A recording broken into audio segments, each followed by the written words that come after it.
আমার মাওলা ছাড় দেয়, ছেড়ে দেয় না। যেই দিন ধইরা ফেলবে রে যুবক, সেই দিন আর তোমারে কেউই বাঁচাতে পারবে না। বাবা, তুমিও কবরের যাত্রী, আমিও কবরের যাত্রী। এই বিশাল বাড়ি গাড়ি, টাকা পয়সা, ধন দৌলত, ব্যবসা বাণিজ্য যা কিছু দেখো বাবা, সব পড়ে থাকবে। খালি হাতে 3টা কাপড় নিয়ে চলে যাইবা। এই চিন্তা চেতনা কেন তোমার ভিতরে আসে না? আল্লাহ পাক কুরআনের মধ্যে বলেন, আলা ইয়া আইয়ুহাল্লাযীনা আমানু লা তুলহিকুম আমওয়ালুকুম ওয়ালা আওলাদুকুম আন যিকরিল্লাহ। হে ঈমানদার বান্দা বান্দীরা, খবরদার তোমরা সাবধান থাকিও, সতর্ক থাকিও। তোমাদের মাল সামান, কলকারখানা, ইন্ডাস্ট্রিজ, ব্যবসা বাণিজ্য, এই জিনিসগুলা কিন্তু তোমাকে আমি আল্লাহর ইবাদত থেকে ফিরাইয়া রাখবে।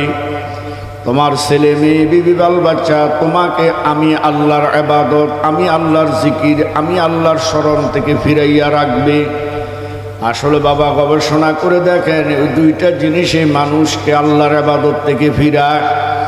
হয়তো মাল সামান, ব্যবসা বাণিজ্য, ঘর বাড়ি, ইন্ডাস্ট্রিজ, কলকারখানা, ঠিক কিনা, অথবা ছেলে মেয়ে, বিবি বাল বাচ্চা অসুস্থ বা কোনো কারণে দেখাই আপনাকে আল্লাহর ইবাদত থেকে ফিরায়।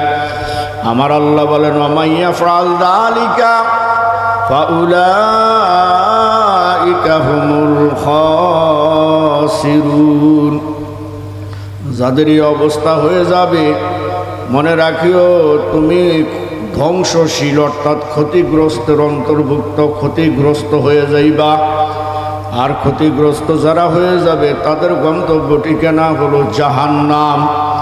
এবার আপনি যতই চিন্তা করেন আপনাকে কে ফিরান, এই দুনিয়ার ব্যবসা বাণিজ্য, কলকারখানা, ইন্ডাস্ট্রিজ, অথবা আপনার ছেলে মেয়ে, বিবি বাল বাচ্চা, বন্ধু বান্ধব, ভাই নামাজের ডাক দিয়েছে, আরে পড়তে পারবি, চল সামনে যাই।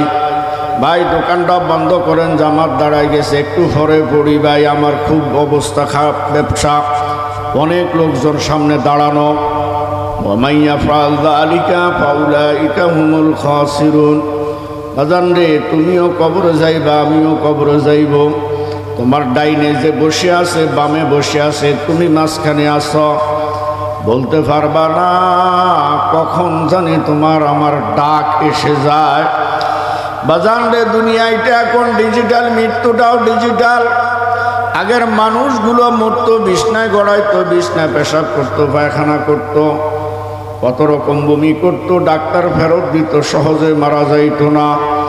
এখন আমি আর আপনি ডাইনে বামে বসে আছি, হঠাৎ করে দেখবেন যে চলে গেছে। আপনার আমার ভিতরে একটা আতঙ্ক, এই মাত্র না চা খাইলাম, এই মাত্র না তার সাথে কথা বললাম। বাজান, দুনিয়ার লীলা খেলা, কত দাদা তার নাতিরে মাটি দিছে, কত নাতি তার দাদারে মাটি দিছে। এই খেলাটার খেলা অন্যরকম, কারণ এই খেলা আমার আল্লাহ খেলতে আসি। কথাটা বুঝে আসছে কিনা? এই জন্য বাজান খুব সাবধান। যারা আপনাকে আমাকে আল্লাহর জিকির থেকে ফিরায়, অন্তত ওই লোকটারে চিনিয়া রাখবেন যে এই লোকটা মানবরূপী শয়তান। কারণ এই কারণে এই লোকটা আমারে আমার আল্লাহর জিকির থেকে ফিরাইয়া রাখছে। কথা কোন ঠিক কিনা? এই জন্য সকলে দলমত নির্বিশেষে জিকির করবেন কার? আওয়াজ দেওয়া বলেন কার? আরো একটু জোরে বলেন কার? কোন সাহাবীর জিকির কার? তো যারা ইমানদার তারা আল্লাহ জিকির করবে, কথা আমার না আল্লাহর। ইয়া আইয়ুহাল্লাযীনা আমানু যকুরুল্লাহ। ইমানদার যারা, তাদেরকে আল্লাহ জিকির করতে বলছে। কি বলেন? কথা ঠিক নেই?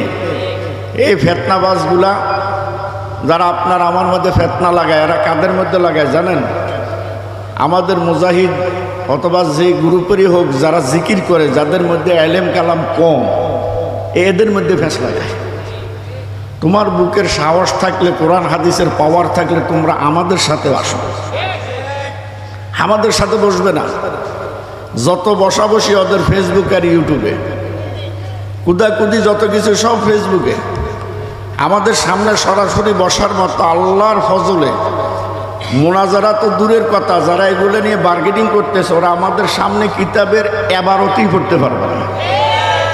এটা আমরা প্রায় জায়গায় চ্যালেঞ্জ দিই। একটা সাধারণ ছোট্ট একটা কিতাব খুলে দেবো, তোমার অর্থ করা লাগবে না, তুমি শুধু এবারত পড়ো, ওর ওযু নষ্ট হয়ে যাবে। এই ধরনের লোকগুলা ফিতনা তৈরি করে। এলেম কালাম কম তো ওই যে একটা কথা আছে না, অল্প বিদ্যা ভয়ঙ্কর। যে যেমনে বুঝাইছে এমনি বুঝছে এবং সে সাধারণ লোকের ওইভাবে বুঝাইতে চায়। ভাইরা, কোনো মালিকের গোলামি যদি আপনি ঠিক মতো করেন, একজন মালিক আপনাকে চাকর হিসেবে রাখছে, ভালো করে বুঝেন দুনিয়াটা, তার এই কাজ এই কাজ এই কাজ, আপনাকে 3টা 4টা বা 5টা কাজ দিছে। আপনি দৈনিকে 5টা কাজ ঠিক মতো নিয়ম মতো পালন করার পরে আপনার ডিউটি কিন্তু শেষ। কি বলেন, ঠিক না? ডিউটি শেষ করার পরে যদি মালিক আপনাকে বলে নাই, ধরে নেন মালিক আপনাকে বলে নাই, এরপরও আপনি মালিকের সিঁড়িটা একটু ঝাড়ু দিয়ে দিতেছেন, বাগানে একটু পানি দিয়ে দিতেছেন, মালিকের ঘোড়া আছে ঘোড়াটারে একটু খাবার দিতেছেন বা অন্য কোনো কাজ করতেছেন। এবার আপনি বলেন এই মালিক আপনার উপর খুশি না নারাজ? বেশি খুশি না কম খুশি? তো যারা আল্লাহ পাকের হুকুম নামাজ রোজা হজ যাকাত করার পর কিছু অতিরিক্ত আল্লাহ পাকে জিকির করে, এদের উপর আল্লাহর মালিক যে আমাদের আসল মালিক উনি খুশি না নারাজ? বেশি খুশি না কম খুশি? এ বেশি খুশি আল্লাহ আপনার উপর হোক, এটা এই দুনিয়ার মধ্যে কিছু মানবরূপী শয়তান আছে, ওরা চায় না। কারণ ও নিজেও হয়ে গেছে মিনাল জিন্নাতি ওয়ান নাস, নাস মানবরূপী শয়তান, ও আপনাকেও শয়তান বানাইতে চায়। একটা কথা স্পষ্ট ফতুয়া দলিল, কোরআন হাদিস ইজমা কিয়াস অনুযায়ী ডানে বামে অনেক আলেম ওলামা শুনতেছেন। আর আপনাদের দোয়ার বদৌলতে এই পর্যন্ত প্রায় 35 বছর আমি ওয়াজ মাহফিল করি, টেকনাফ থেকে তেঁতুলিয়া পর্যন্ত। আমি একটা স্পষ্ট কথা আপনাদেরকে বলি, যখন আপনি জিকির করবেন তো জিকির করলে শয়তানের গায়ে আগুন লাগে। শয়তান আবার 2 প্রকার, মানব শয়তান আর জিন শয়তান। জিন শয়তান জিকির করলে ফাইজা দাকারুল্লাহ খানাসা ওটা ভাগে, কথা ঠিক নেই। আর মানুষ শয়তান যেটা, ওটা আপনাকে জিকির থেকে ফিরানোর চেষ্টা করে। ওর ডিউটি হলো জিকিরে আমার কলজা জ্বলে যায়, আমি যখন করতে পারুম না তোরও করতে দিব না।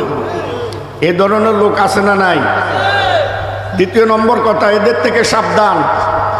স্পষ্ট কথা, যারা আপনাকে আল্লাহর জিকির থেকে ফিরাইবার চেষ্টা করে, এই বুদ্ধি দেয় ওই বুদ্ধি দেয়, এটা না ওইটা না এমনে না সামনে না, আপনি মনে মনে ধরে নিয়েন এটা মানুষরূপী শয়তান।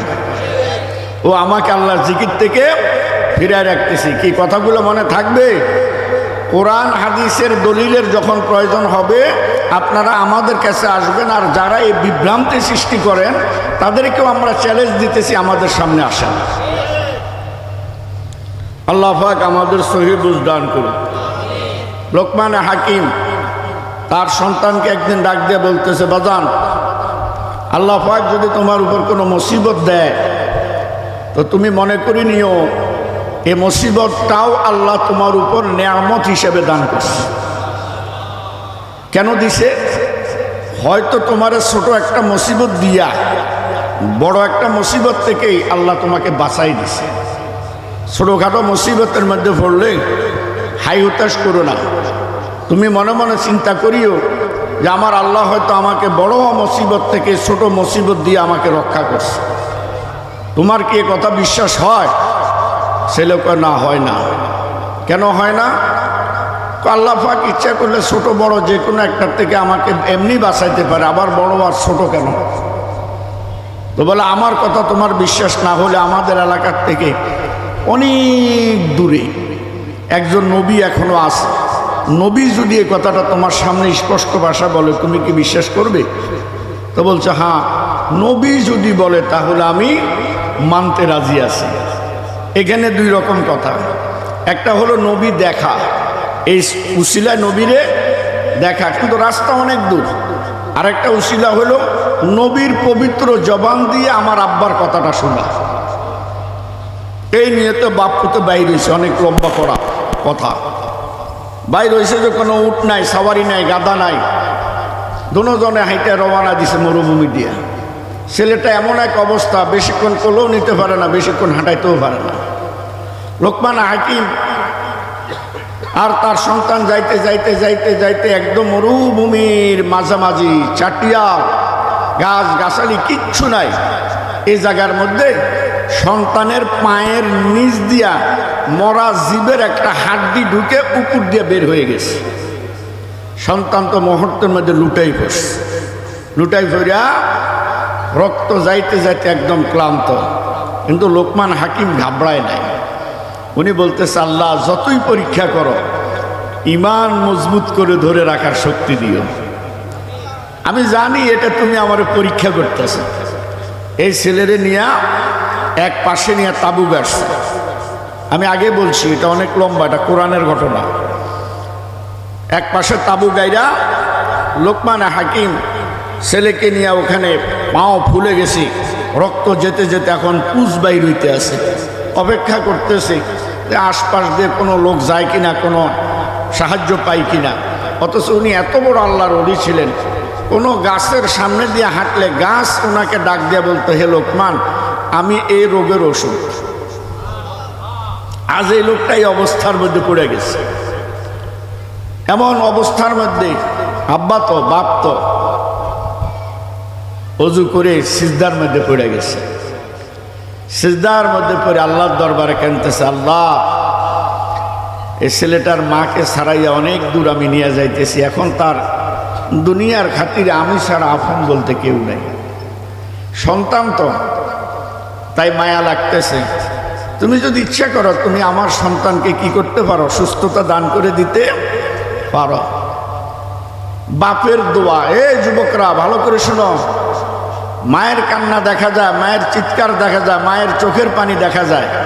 বাপের চিৎকার দেখা যায় না, কান্না দেখা যায় না, চোখের পানি দেখা যায় না। ও নীরবে কান্দে, এক আল্লাহ ছাড়া কেউ দেখে না।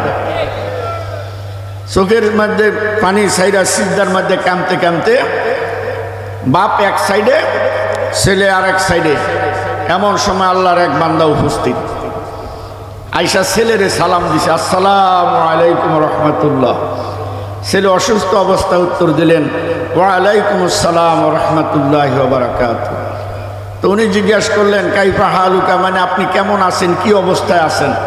ছেলে উত্তর দিল, আলহামদুলিল্লাহ, আমি ভালো আছি। কি বলেন আপনি? আর আমি হলে কি কইতাম? আপনি কি কানা হয়েছেন? দেখেন না আমার কি অবস্থা, কি ঠিক না? আল্লাহ এখন বলতেছে যে কি আমি ভালো আছি। কই ভালো? আপনার পায়ের তলা দিয়ে হাড্ডি ঢুকে গেছে, ব্যথার যন্ত্রণা, রক্ত যাইতে যাইতে আপনি পেরেশান, পাও ফুলে গেছে, পুজ যাইতেছে, ব্যথায় আপনি চিৎকার মারতেছেন, এরপরও আমি ভালো আছি। তো কেমনে ভালো আছেন? ইচ্ছে করলে তো ওইখানে আমার আল্লাহ আমাকে মেরেও ফেলতে পারত। আমার এই যে নামাইরা বাসাই রাখছে, আমি এই শুকরিয়া কি দিয়ে আদায় করব? তো বলতেছে খুব ব্যথা লাগতেছে। হ্যাঁ, ব্যথা তো অবশ্যই আছে। তো যিনি আসছে, ইনি আস্তে করে নিজের হাত দিয়ে ওই ব্যথার স্থানের মধ্যে এভাবে হাত বুলাই দিছে। বুলাই দিয়ে বলতেছে, এখন ব্যথা লাগে? কোনা এখন একটুও ব্যথা লাগে না। আস্তে করে টান দিয়ে হাড্ডিটা খুলে নিয়ে গেছে। ব্যথা লাগছে? কোনা একটুও ব্যথা লাগে না। আমি চলে যাই? কোনা আপনি চলে যাবেন কেন? আমার আব্বাকে একটু ডাকি, আমার আব্বা সিজদায় পড়ে আছে। কোনা ডাকা লাগবে না। আপনি কে? আপনার পরিচয় কি? আপনি আসলেন, আমার হাড্ডি খুলে ফেললেন, ব্যথা মুক্ত করে দিলেন, আমি এখন সম্পূর্ণ সুস্থ। আপনি কে? আমার নাম জিব্রাইল। আমি এমনি এমনি আসি নাই। ওই যে আপনার আব্বার চোখের পানি জমিনে পড়তে দেরি, আমার আল্লাহ কয় জলদি যা। বাপের চোখের পানি এটা দেখা যায় না, এটার অনেক বড়, এই নিঃশ্বাস বড় মারাত্মক, বড় ভয়ঙ্কর। এই জন্য আমরা সবাই সাবধান থাকবো, কোনো অবস্থায় মা বাপকে কষ্ট দিব না। এখন ছেলেকে বলতেছে, আপনি জানেন আপনার পায়ের তালু দিয়ে হাড্ডি কি জন্য ঢুকছে? কোনা জানি না। আমার থেকে শুনেন, আপনারা যে নবীর কাছে যাইতেছিলেন, ওই নবীর উপর এলাকার মানুষ ক্ষিপ্ত, রাগ, নবীকে ওরা মানতে রাজি না, নাউজুবিল্লাহ। তা আল্লাহ পাক তাদের উপর গজব নাজিল করছে, নবীকে সরাই নিছে। কি গজব? ওদের এলাকায় পাথরের বৃষ্টি হইতেছে, যার মাথায় পড়ে সে একদম মিসমার জমিনের সাথে মিশে যাইতেছে। নবীকে আল্লাহ পাক সরাই নিছে এখান থেকে।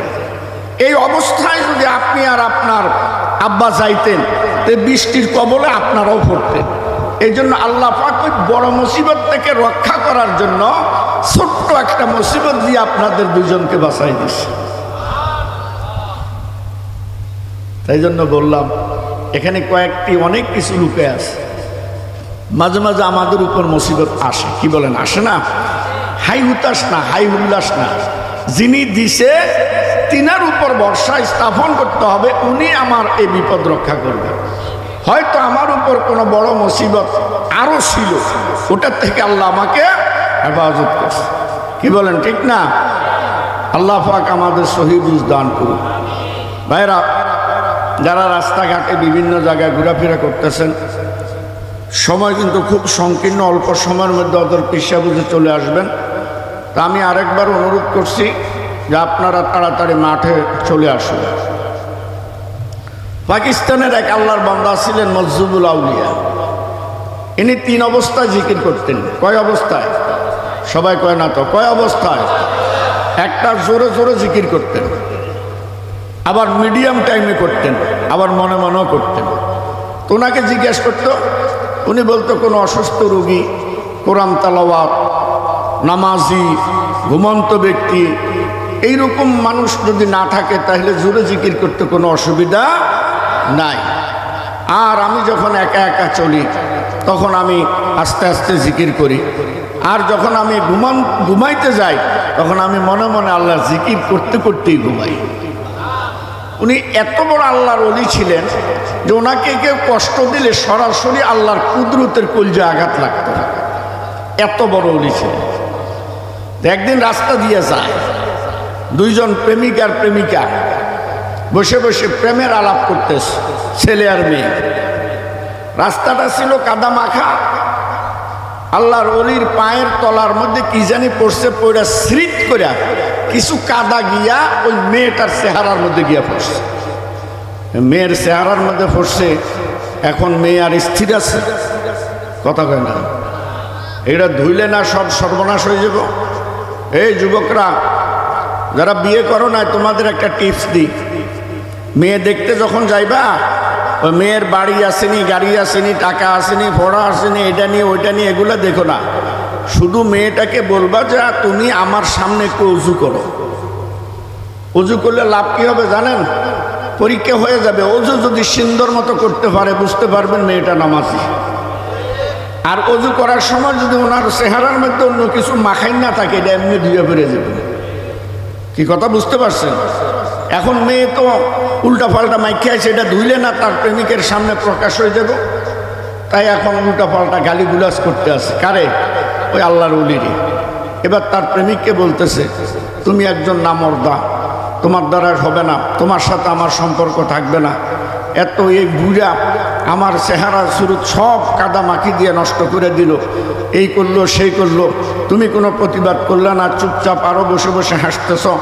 এই প্রেমিকার কথা শুনা এই যুবকে গিয়া ওই যে আল্লাহর ওলি মজজুবুল আউলিয়া পাকিস্তানের, ওনার গালের মধ্যে গিয়া টাস করে একটা থাপ্পড় দিছে। যেমনি থাপ্পড় দিছে, এই আল্লাহর ওলি কিন্তু একটু ধরেও নাই, ব্যথাতে পাইছে, এটা ভাবও দেখায় না। ওই হাঁটতে আছে নীরবে, মাথা নিচু করে চলে যাচ্ছে, একটু ডলাও দেয় নাই, মাথা উপরের দিকে দেখেও না কে আমারে থাপ্পড় দিছে, এটাও দেখে নাই। কিছু দূর আল্লাহর ওলি যায়, আর এরা 2 জন বলতেছে এখানে যেহেতু একটা অঘটন ঘটে গেছে, আমাদের আর এখানে থাকা কি হবে না, ঠিক হবে না। আস্তে করে উঠা 2 জনে রওনা দিয়া কিছু দূর যাবার পরে ছেলেটা শুকনা জায়গার মধ্যে হঠাৎ উষ্টা খাইয়া পড়া পায়ের দোনোটা নালি ভেঙে গেছে। পাকিস্তানের সব ডাক্তাররা ফেল, ওর পায়ের জোড়া লাগাইতে পারে না, জোড়া লাগাইতে গেলেই ছুটে যায়। ডাক্তারি বোর্ড পর্যন্ত বসছে, যেই লাগায় এমনি ছুটে যায়। এমন সময় নামাজি একজন ডাক্তার আছে না নাই রে ভাই, এ ডাক্তার বলতেছে, বাজান তুমি কি ওই রাস্তায় কোনোদিন চলাচল করছো? যে রাস্তা আল্লাহর ওলি চলে, এই রাস্তায় কোনোদিন চলাচল করছো? হ্যাঁ করছি। এইরকম ছিন্ন ছিন্ন জামা কাপড়, পুরান কাপড় পরিধান করিন না, কোনো ব্যক্তির সাথে কি তোমার কোনো তর্ক বিতর্ক হয়েছে? এবার তো যুবকের চোখ দিয়ে পানি পড়তেছে। তর্ক বিতর্ক না, আমি তো হুজুরের গালে থাপ্পড় দিছি। হায় হায় করছো কি? পৃথিবীর কোনো ডাক্তার তৈরি হয় নাই তোমার পাও জোড়া লাগায়। একমাত্র ওনার কাছে গিয়া যদি ক্ষমা প্রার্থনা মাপ চাইতে পারো, উনি যদি কইরা দেয়, কোনো ডাক্তার লাগবে না, দেখবে যে তোমার পা এমনি জোড়া লেগে গেছে। এখন সপরিবারে আল্লাহর ওলির বাড়িতে হাজির। আল্লাহর ওলি ডাক দিয়ে বলতেছে, বাজান তুমি যখন আমার মারো, আমি কি তোমার দিক চাইছি? তুমি বা কে মারছে আমি কি চিনি? না হুজুর চান নাই। আমি কি ব্যথা পাইছি বা পাই নাই তোমার বুঝাইছি? না হুজুর বুঝান নাই। তো তুমি আমাকে কার কথা মারলা? আমার প্রেমিকার কথায়। বলেন কার কথায়? আল্লাহর ওলি মাথা নিচু করে ডাক দিয়া বলেন, আমারও তো একজন প্রেমিকা আছে।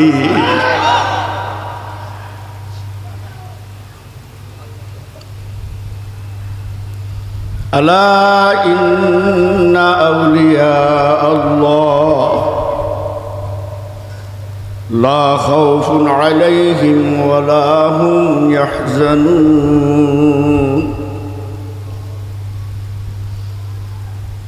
তুমি যখন আমার গালের মধ্যে থাপ্পড় দাও আমি সহ্য করে নিছি। তুমি যখন আমাকে আঘাত করো আমি আঘাতটাকে আঘাত মনে করি নাই, কারণ আমি বুঝতে পারছি হয়তো আমার ভুল হয়ে গেছে, এই জন্য তুমি আমারে আঘাত করছো। মনে রাখিও আমারও একজন প্রেমিকা আছে, আমি সইলে কি হবে? আমার প্রেমিকা সইতে পারে না। এ বাবারা, যারা আল্লাহ ওয়ালাদের বিরোধিতা করো, কিন্তু সাবধান, মনে রাখিও তাদেরও একজন আল্লাহ আছে। বাবা খুব সাবধানে পাও বাড়াইও, সাবধানে কথা বলিও, সাবধানে চলাচল করিও। এই যুগের মধ্যে বাজান কিছু বেয়াদব চরিত্রের মানুষ তৈরি হয়েছে, ফেসবুক আর ইউটিউব খোলাই যায় না। আমার মন বলে আল্লাহ তাদের মৃত্যু অবস্থা জানি কত ভয়ঙ্কর হয়ে যায়। এদের ভিতরে মৃত্যুর ভয়ও নাই, কখন জানি কোন সময় মৃত্যু এসে যায় চিন্তাই নাই। এই দুনিয়ার মধ্যে বাবা সূর্য উঠা নামার একটা সীমা আছে, টাইম আছে, টেবিল আছে, চন্দ্রেরও টেবিল আছে উঠার এবং নামার। পৃথিবীর যত কিছু দেখো সব কিছুর কিন্তু আসা যাওয়ার একটা টাইম টেবিল আছে। তুমি কবে দুনিয়ার মধ্যে আসবা তারও একটা খবর আছে, টাইম টেবিল আছে।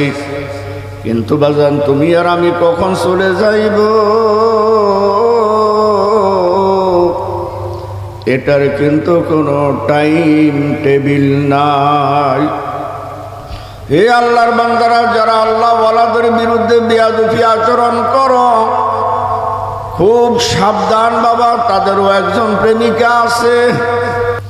আমার মাওলা ছাড় দেয়, ছেড়ে দেয় না। যেই দিন ধইরা ফেলবে রে যুবক, সেই দিন আর তোমারে কেউই বাঁচাতে পারবে না।